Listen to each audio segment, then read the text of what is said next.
اور حنفی فقہ جو ہے اسلامک اکنامکس میں بیسٹ فقہ ہے. جو حنفی علماء نے جو کی ہے تحقیق ان اسلامک اکنامکس، اس لیے مفتی تقی عثمانی کی عزت سب جگہ ہے دنیا میں. ایون سعودی جائیں گے تو عزت ہے، کیونکہ حنفی فقہ یہ سچ ہے بھائی. میں کبھی ڈرتا نہیں سچ بات کر رہا. کیوں میں ان کو پریس کیا؟ چاروں ائمہ کی عزت کرتا ہوں میں. تو ہمیں یہ دیکھنا چاہیے اب آنے والے نئے مسائل جس کا حل آج سے پہلے یا جس کی شکل آج سے پہلے کسی نے دیکھی ہی نہیں ہے، ان مسائل کا حل پھر قرآن میں کیسے نکلے گا؟ اور قرآن نے دعویٰ کیا ہے کہ بھئی ہم نے دین مکمل کر دیا کے طور پر آج سے 10 سال بعد آنے والا مسئلہ وہ آج کی کتابوں میں بھی اگر آپ صریح طور پر تلاش کریں گے تو نہ آپ کو قرآن میں صراحتاً ملے گی، صراحتاً کا لفظ میں کہہ رہا ہوں، اور نہ حدیث میں آپ کو صراحتاً ملے گی، نہ پھر احادیث کے علاوہ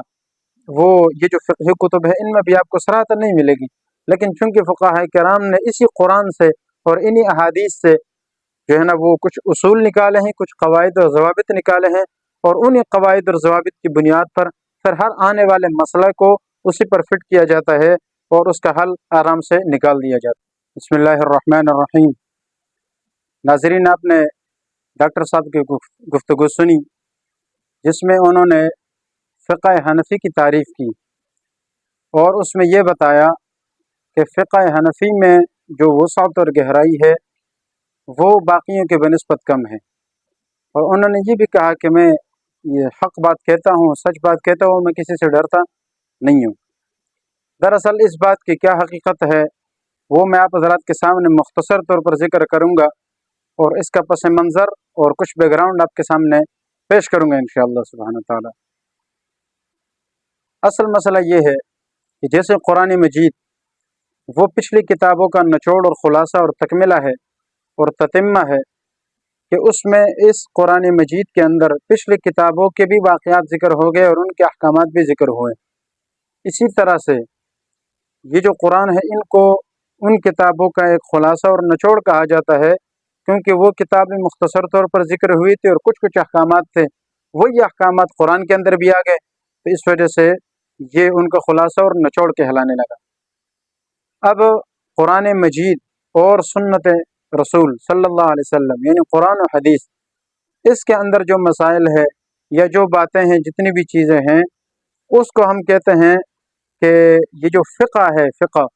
یہ انہی قرآن و حدیث کا نچوڑ ہوا کرتا ہے. یعنی ان کے اندر جتنے مسائل ہے وہ جو مسائل ہے وہ اصول کی شکل میں تقریباً سارے ذکر ہو جاتے ہیں. یعنی کیا ہوتا ہے کہ مجتہدین کچھ اصول ذکر کرتے ہیں انہی قرآن و حدیث سے استنباط کر کے، اور انہی قرآن و حدیث سے نکال کے کچھ مسائل ذکر کرتے ہیں، اصول ذکر کرتے ہیں. پھر اس اصول کی بنیاد پر کچھ پیش آنے والے مسائل وہ نکالتے ہیں، یا جو پیش آ چکے ہوتے ہیں ان کو اس پر فٹ کرتے ہیں، یا جو آنے والے ہیں ان مسائل کا حل بھی انہی اصول کی بنیاد پر نکالا جاتا ہے. اس لیے کہ ہمارے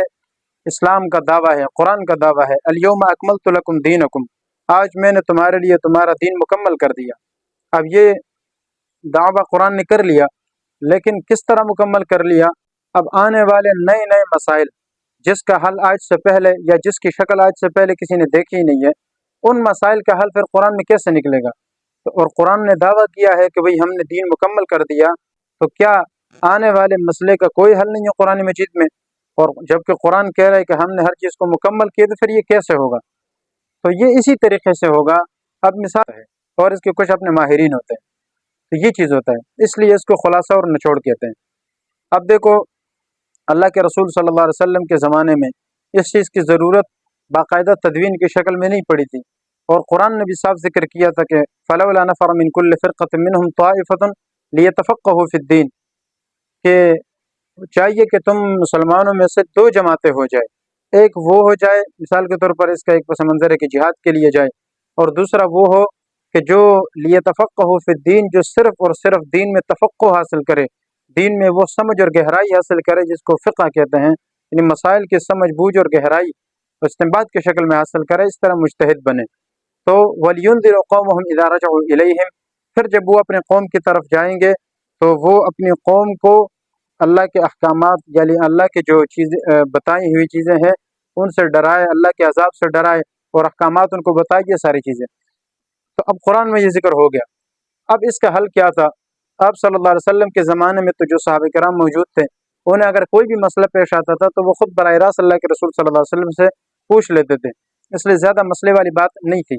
لیکن جب اللہ کے رسول صلی اللہ علیہ وسلم دنیا سے تشریف لے گئے، یا یہ کہو کہ یہ دین اسلام عرب سے نکل کر عجم اور دیگر علاقوں میں پھیل گیا، دنیا کے کونے کونے تک تقریباً پھیلنا شروع ہو گیا، تو پھر لوگوں کو اس بات کی ضرورت زیادہ ہونے لگی کہ بھئی اب ہم مسائل کس سے پوچھیں۔ مثال کے طور پر اب وہ جو دور علاقے کا انسان ہے، بندہ ہے،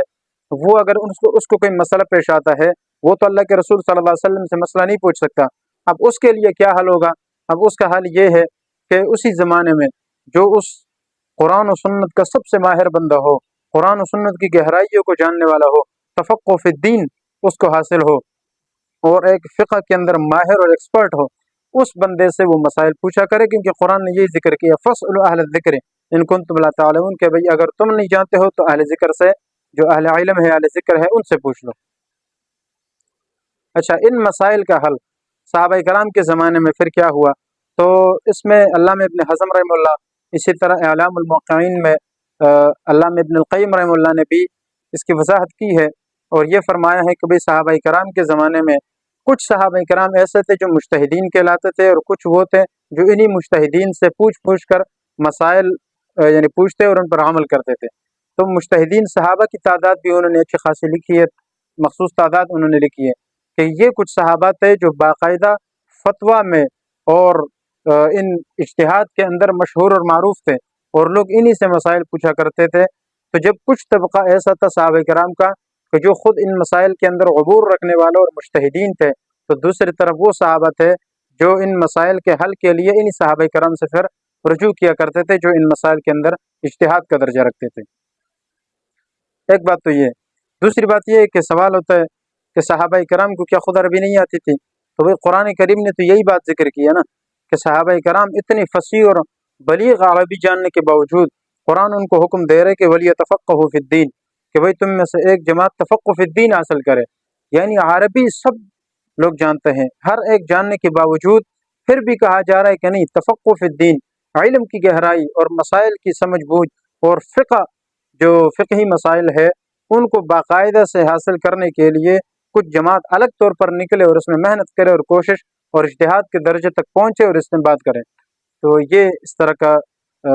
طبقہ بن جاتا ہے کہ بھئی کچھ مسائل ایسے ہیں جو ہر بندے کو نہیں آتی ہے، یا قرآن مجید کے کچھ مسائل وہ ہر بندہ نہیں سمجھ سکتا ہے، تو اس لیے طبقات صحابہ کرام میں بھی اس طرح بن گئے کہ کچھ ایسے تھے جو سارے مسائل کو قرآن و حدیث سے نکالنے کے مہارت رکھتے تھے، اور دوسری طرف وہ تھے جو خود تو مہارت نہیں رکھتے تھے لیکن دوسرے جو صحابہ کرام مہارت رکھتے تھے ان سے وہ پوچھا کرتے تھے۔ اور مجتہدین صحابہ کی خاص تعداد یہ علامہ ابن القیم رحمہ اللہ نے یہ ذکر کی ہے۔ تو یہ سلسلہ تو چلتا رہا۔ پھر اس کے علاوہ باقاعدہ سے کسی صحابی نے یہ کہو کہ تدوین نہیں کیا، یعنی ان مسائل کو مدون شکل میں پیش نہیں کیا، یا کوئی خاص قسم کی شکل کسی صحابی نے نہیں دی ہے۔ البتہ اسی علامہ ابن القیم رحمہ اللہ نے اعلام الموقعین میں ایک بات نقل کی ہے کہ صحابہ کرام نے یہ کام تو نہیں کیا سوائے ایک صحابی کے، حضرت عبداللہ ابن مسعود رضی اللہ تعالیٰ عنہ، انہوں نے یہ کام کیا کہ ان مسائل کو آہستہ آہستہ جمع کرنا شروع کیا اور کتابوں کی شکل میں لکھنا شروع کر دیا ہے۔ اس لیے حضرت عبداللہ ابن مسعود رضی اللہ تعالیٰ عنہ اور حضرت علی رضی اللہ تعالیٰ عنہ، یہ دو صحابہ وہ تھے جو کوفہ میں آباد ہوئے حضرت عمر رضی اللہ تعالیٰ عنہ کی نگرانی میں، اور انہی کے کہنے کے مطابق وہ کوفہ میں آباد ہوئے، اور کوفہ پھر وہ دارالعلم بنا، اور انہی دو صحابہ کی محنت کی وجہ سے وہ علم اور تفقہ فی الدین اتنا پھیلا کہ خود اللہ کے رسول صلی اللہ علیہ وسلم کے ایک حدیث کا فرمان ہے کہ بھئی اگر تمہیں علم چاہیے تو 6 صحابہ ہیں، ان صحابہ سے پوچھو۔ اور پھر 6 صحابہ کا علم بھی اللہ تعالیٰ نے، یعنی یہ کہو کہ سارے صحابہ کا علم اللہ نے 6 میں جمع کر دیا، اور پھر ان 6 صحابہ کا علم بھی اللہ نے ان 2 صحابہ میں جمع کر دیا، ایک حضرت علی رضی اللہ تعالیٰ عنہ اور ایک حضرت عبداللہ ابن مسعود رضی اللہ تعالیٰ عنہ۔ اور ان 2 صحابہ کو یعنی فطری طور پر یا اللہ کے طرف سے ایک تکوینی امر ہے کہ یہ دونوں کوفہ میں آباد ہوئے، اور انہی کی وجہ سے پھر کوفہ ایک دارالعلم بنا، اور ایسا علم بنا کہ لوگ دور دور سے کوفہ میں علم حاصل کرنے کے لیے آتے تھے۔ جیسے کہ امام بخاری رحمہ اللہ کے بارے میں یہ بات مشہور ہے کہ انہوں نے کہا تھا کہ بھئی میں علم حاصل کرنے کے لیے، چونکہ انہوں نے کئی اسفار کیے، مختلف علاقوں کے سفر کیے، کبھی مکے میں بھی گئے، مدینہ میں بھی گئے، دیگر علاقوں میں بھی گئے، ملکوں میں گئے، لیکن ان کا ایک قول مشہور ہے، انہوں نے کہا تھا کہ بھئی میں مکے میں بھی گیا علم حاصل کرنے کے لیے، مدینے میں بھی گیا علم حاصل کرنے کے لیے، لیکن وہ چند مخصوص مرتبہ گیا ہوں، لیکن دخلت الکوفۃ مرارا، کہ کوفہ میں بار بار داخل ہوا، کوفہ میں بار بار گیا، اس لیے کہ جتنا علم کوفہ میں مجھے ملا دیگر علاقوں سے مجھے وہ اتنا نہیں ملا، حتیٰ کہ مکے اور مدینے میں بھی میں اتنا نہیں گیا ہوں جتنا میں کوفہ کے علاقے میں گیا ہوں۔ تو یہ صحابہ کرام کے یہاں آنے کی وجہ تھی، اور ان کے بدولت اللہ نے یہ علم وہاں پھیلا دیا۔ اچھا، یہاں ایک سوال ہوتا ہے چھوٹا سا، اس کو بھی آپ کے سامنے ذکر کرتا ہوں۔ بعض لوگ کہتے ہیں کہ کوفہ ایک منحوس شہر ہے، اس کو ایک منحوس نظر سے دیکھتے ہیں کہ یہ کوفہ یہاں پر چونکہ حضرت حسین رضی اللہ تعالیٰ عنہ، یا ایک حدیث کی طرف بھی اشارہ کرتے ہیں، وہ کہتے ہیں کہ بھئی آپ صلی اللہ علیہ وسلم نے ایسے اشارہ کیا اور فرمایا کہ بھئی جتنے فتنے ہیں وہ کوفہ سے اٹھیں گے۔ بہرحال یہ ساری چیزیں اپنی جگہ پر، میں زیادہ اس پر گفتگو نہیں کرنا چاہتا، لیکن جو مین مقصد ہے وہ یہ بتانا چاہتا ہوں کہ کوفہ کے خلاف مکمل طور پر اس کو غلط کہنا یہ بات ٹھیک نہیں ہے، اس لیے کہ ہر چیز کا ایک دور ہوتا ہے، ایک وقت ہوتا ہے۔ اب کوفہ کے اندر ابتدائی زمانہ دیکھے تو بہت اچھا تھا، زبردست زمانہ تھا، صحابہ کرام کا زمانہ تھا، اور ایک علمی زمانہ تھا، علم کی پیاس لوگ بجھانے کے لیے کوفہ میں آیا کرتے تھے، تو اس طرح کا شہر تھا۔ بعد میں جو حالات ہو گئے وہ جس طرح سے بھی ہوئے، ایسا ہو جاتا ہے اس طرح، لیکن یہ کہنا کہ بھئی یہ بالکل تمام فتنے اور شروع سے ایسا ہے اور بالکل غلط ہے، یہ بات ٹھیک نہیں ہے۔ ورنہ اس کے میں ایک الزامی جواب یہ بھی دیتا ہوں کہ یہ جو کوفہ شہر ہے، اگر آپ کہتے ہیں کہ یہ فتنوں کا گڑھ ہے، اس وجہ سے یہ منحوس جگہ ہے، یا فتنے یہاں سے ہوئے اس لیے یہ چیز ایک حقارت کی چیز ہے، تو پھر میں سوال کرنا چاہتا ہوں کہ اگر یہاں حضرت حسین رضی اللہ تعالیٰ عنہ کی شہادت ہوئی ہے، یا کوئی اور فتنے کی وجہ ہے، تو یہی اگر فتنے کی وجہ ہے اور اسی وجہ سے کوفہ یہ قابل نفرت چیز ہے، تو پھر سوال یہ ہوتا ہے کہ مکہ جو پوری دنیا کے مسلمانوں کے نظر میں قابل احترام جگہ ہے، کیا حجاج ابن یوسف نے حضرت عبداللہ ابن زبیر رضی اللہ تعالیٰ عنہ جیسے عظیم صحابی کو وہاں پر شہید نہیں کیا تھا؟ کعبہ کے قریب شہید کر دیا تھا، پہلے ان کو نعوذ باللہ پھانسی پہ لٹکایا، اور اس کے بعد اس کا سر الگ کر کے مروان کے سامنے پیش کیا گیا، تو کیا یہ مکے میں نہیں ہوا؟ اور حجاج نے تو مکے پر باقاعدہ یعنی گولہ باری کی ہے، اور اس کے دیوار اور پردوں کو جلایا اور دیواروں کو کمزور کیا، جیسے یزید نے کیا تھا، اس نے بھی کیا اس طرح۔ تو مکے میں بھی پھر یہی صورتحال پیدا ہوئی، تو کیا نعوذ باللہ یہ بھی پھر قابل نفرت ہے؟ نہیں، ایسا بالکل نہیں ہے۔ اسی طرح دوسری جگہ دیکھیں، حرہ واقعہ، یہ جو بڑا ایک اسلامی تاریخ کے یہ کہو کہ منہ پر بدنما داغ سمجھا جاتا ہے اسلامی تاریخ میں، کہ جیسے کربلا ایک عجیب واقعہ ہوا ہے اور ایک عجیب سانحہ اسلام میں ہوا ہے، تو اسی طریقے سے اس سے بھی میں کہتا ہوں کہ اگر خطرناک کہو یا چلو اس سے کمزوری صحیح، لیکن ایک عجیب قسم کا واقعہ جو اس زمانے کے لوگوں کے لیے بہت بڑا فتنہ تھا، وہ حرہ کا واقعہ مدینے کے اندر پیش آیا۔ اور وہ مدینے میں پیش آنے والا واقعہ کیا تھا کہ اتنے لوگوں کے خون بہے، مسلمانوں کے خون، اور لوگ مسلمانوں کے ساتھ زبردستی زنائیں کی گئی اور ان کو پکڑے گئے اور ان کے عزتوں کے ساتھ کھیلا گیا۔ یہ ساری چیزیں کہاں ہو رہی ہے؟ مدینے کے اندر ہو رہی ہے۔ تو کیا پھر یہ فتنے کے لحاظ سے دیکھا جائے تو یہ بھی قابل نفرت جگہ ہے؟ ایسا نہیں ہے، بس کچھ چیزیں ہوتی ہے اس کی بنیاد پر یہ کہہ سکتے ہیں کہ بھئی یہ واقعہ غلط ہے اور اس وجہ سے یہ چیز ٹھیک ہے، یہ کام ٹھیک نہیں ہوا، وہ کام غلط ہوا، اس طرح ہوا ہے، تو یہ چیزیں اپنی جگہ پر ٹھیک ہے، لیکن بالکلیہ اس کو بنیاد سے غلط کہنا یہ چیز ٹھیک نہیں ہے۔ اس وجہ سے ٹھیک نہیں ہے کہ بھئی اگر اس چیز کو دیکھا جائے تو بنیاد تو اچھے لوگوں سے وہاں شروع ہوئی ہے، یا یہ کہو کہ وہاں پر تو اچھے لوگوں کا بھی ایک زمانہ گزرا ہے اور ایک ان کے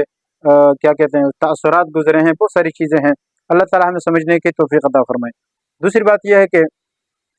یہ جو کوفہ ہے، صحابہ کرام علیہم الرضوان، حضرت علی رضی اللہ تعالیٰ عنہ اور ابن مسعود رضی اللہ تعالیٰ عنہ، انہوں نے چونکہ علم یہاں بہت پھیلایا، اس کے بعد یہی سے فقہ حنفی کی ابتدا ہوئی، اور وہ بھی فقہ حنفی جو کہ اس یعنی کوفہ سے ہی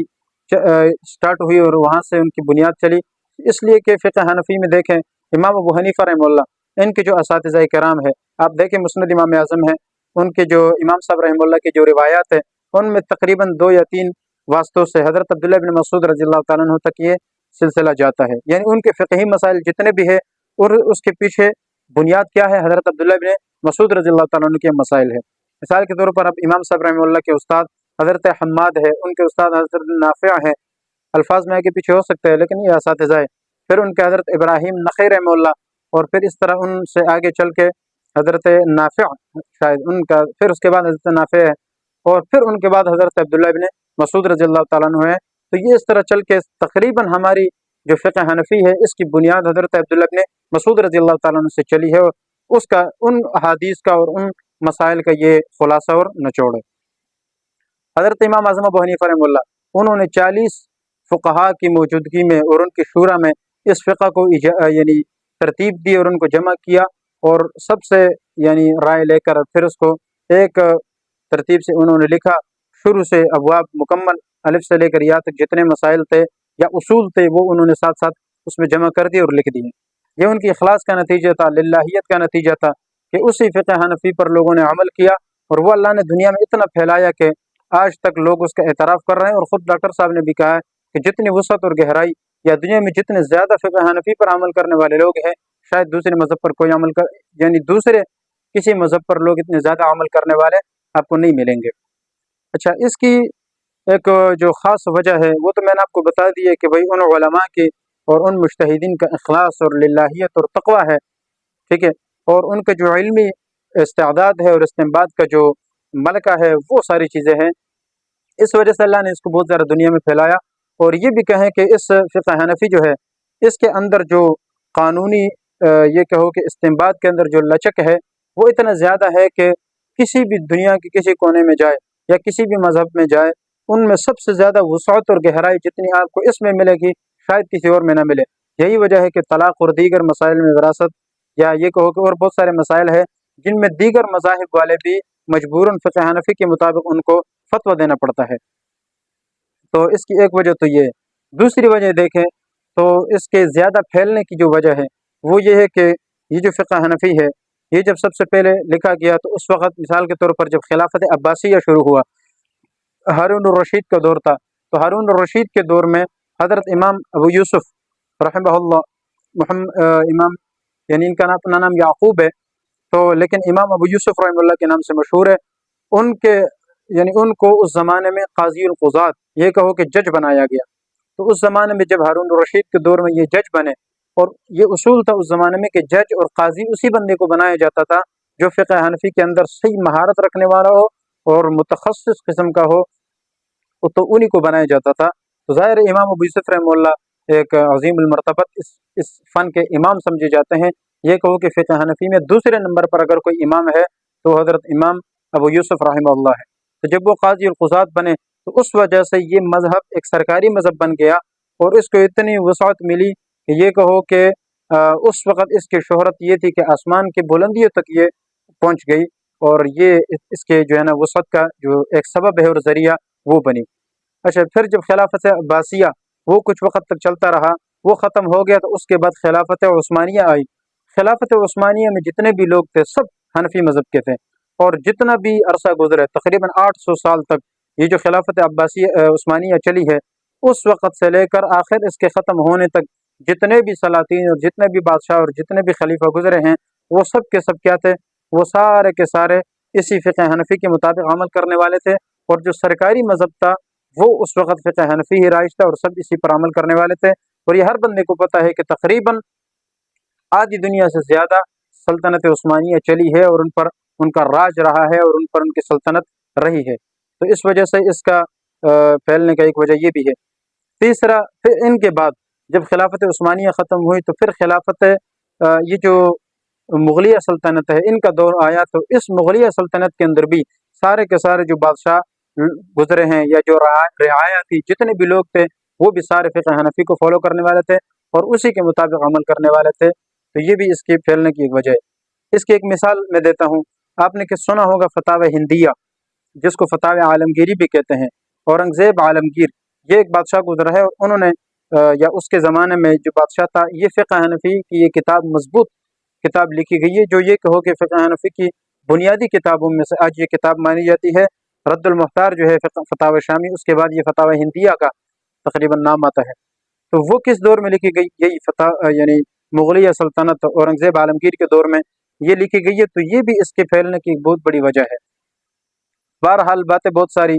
اور پھر اس کے بعد علماء دیوبند انہوں نے جو اس پر کام کیا اور قربانیاں دی اور اس کو دنیا کے کونے کونے تک پھیلایا، اور اس پر جو کام کیا ہے رہتے دنیا تک، وہ بے مثال ہے۔ اس لیے یہ جو فقہ ہے دیگر فقہ اور دیگر مذاہب کے مقابلے میں بہت مضبوط بھی ہے، بہت مستند بھی ہے، اور بہت قرآن و سنت کے بالکل قریب بھی ہے،